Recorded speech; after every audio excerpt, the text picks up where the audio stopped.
Here in India, across the world as well, but especially here in India, there's really a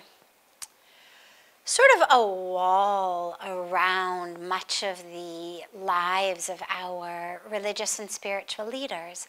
in which personal details, especially those really vulnerable details around struggles and conflict or suffering or pain, these are not the sort of things that are made public. What I realized over this time is that as the years went by and I started doing more and more speaking and teaching and leading and started to be more and more blessed to serve in this way, that I found that people were seeming to put me on a pedestal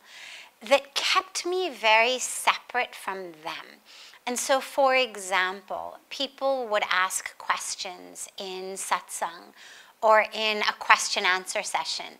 that began with things like, well, I know that you're too pure to think like this, but, and then they'd ask their question. Or, I know that you would never struggle with this, but, and then they would ask their question.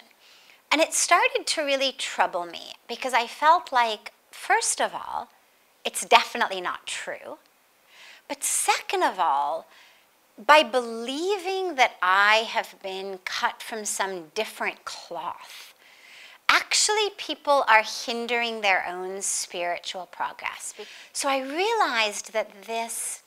separation, this idealization, this sort of very small framed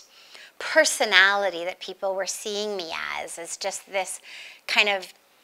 angelic, untouched, virginal being who had sort of descended from the Stanford clouds onto the banks of Mother Ganga,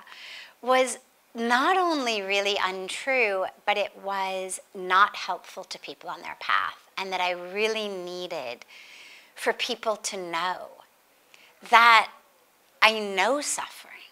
I know difficulty, I know challenge, and I know freedom and peace and joy. And what that means is that so can you.